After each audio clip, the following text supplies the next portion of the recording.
Now we'll have Mr. Guru Vittal.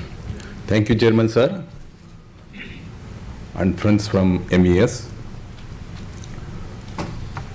I will be presenting a case study in which we were involved. This is regarding the construction of India-Pakistan border roads, and it specifically pertains to the sector in the Rann of Kutch, which is in Gujarat. We are constructing border roads and border fencing all along our international borders with Pakistan, Bangladesh, as well as China. And the problems vary, obviously.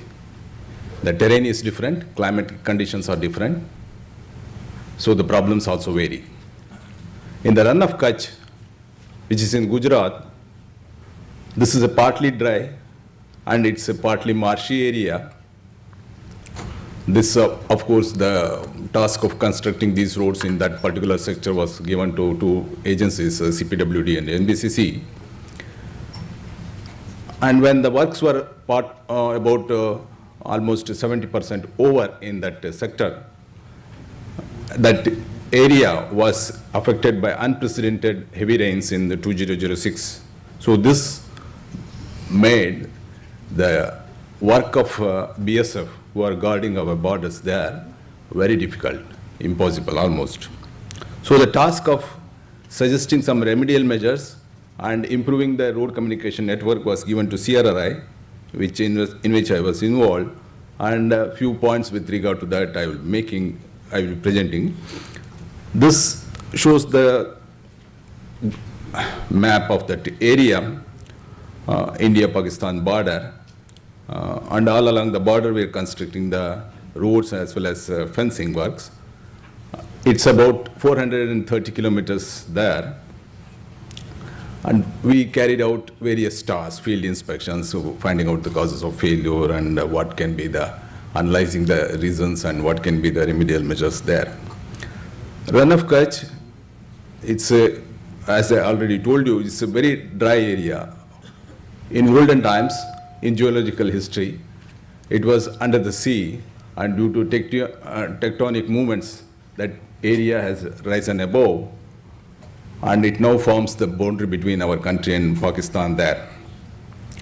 This area is having very high salt content, typically desert type area, so that you can drive when the land is very dry.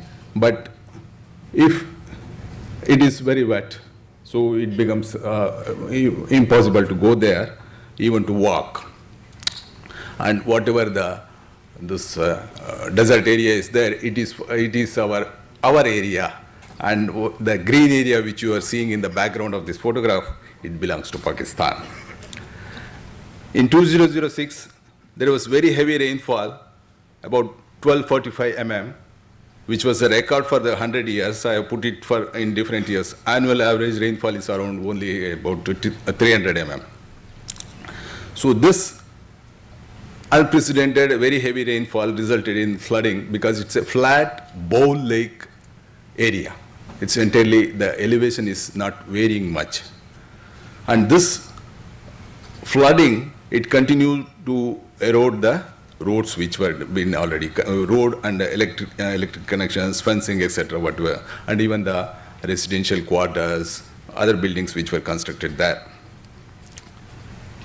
So this reasons for that erosion of the border roads, I have put it there. It's totally a silty type of soil, almost uniformly sized grains. About 90 to 95% of the soil grains are silt-sized grains. There are very lesser number of cross drainage works, almost, and that also contributed to flooding. And this, since there is no vegetation there, it's a desert area, the wind velocity is very high. When wind velocity is very high and what flooding is there, it obviously causes waves. So this was the kind of destruction that flooding and waves had carried out, had done to that road network. Of course, they had previously tried giving some protective measures, As you can see in this particular photograph, they had tried even the providing the geotextile also, but of course, it was not provided in a technically suitable manner. There was no anchoring of the geotextile there in the top. So when the flood waters came, obviously they carried away that geotextile layer, and it caused the erosion. Now this is with regard to that soil type and the properties of the soil. I have put it there. As I told you, silt is around 92% average. And the grain size distribution, as you can see, it's almost uniformly sized material, and that's the main reason for that particular happening. There are many other difficulties difficulties with regard to working there, like even the selecting the type of pavement. It's a totally very salty environment. About 18 to 20% of salt is there in that soil. Then of course the low bearing capacity. It was once under the sea, now it has come up. The bearing capacity of the soil is very, very low, about hardly 4 to 5 tons per meter square. Non-availability of construction materials, lead is very high, almost 150 kilometer, 200 kilometers is the norm. And then, of course, the difficulties with regard to the border condition. Border is there because there are so very restrictions with regard to setting up residential quarters for the labor force, restrictions with regard to setting up the hot mix plant, etc. So much is there. In such conditions, we have to work. We designed the road pavement for that particular locations, and then we need that in such a situation, we need a system which will be able to absorb the energy of the waves, what we call it as energy absorbing armor layer.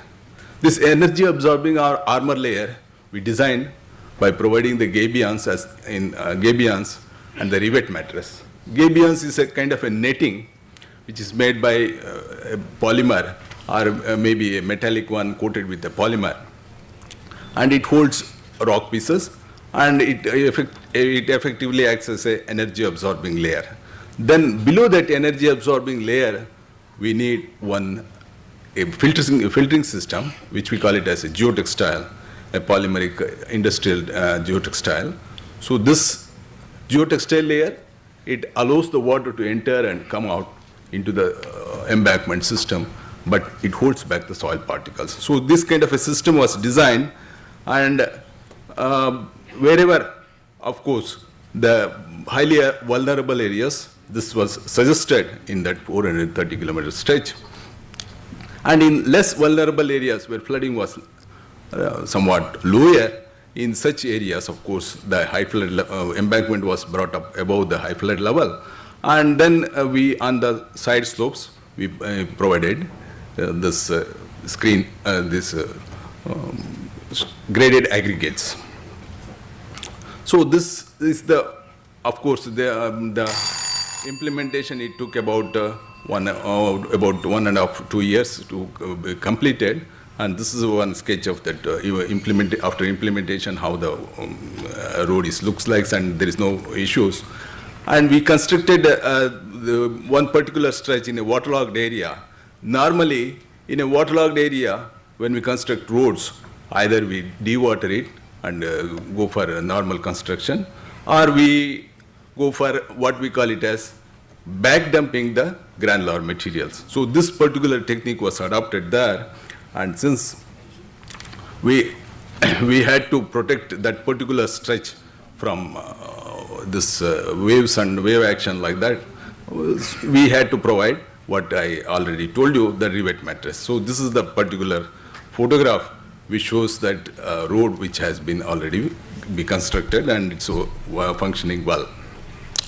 So I conclude, sir. Thank you, and thank you for this opportunity to make this small presentation before you, even though I came very, very late. Thank you, sir. Thank you very much.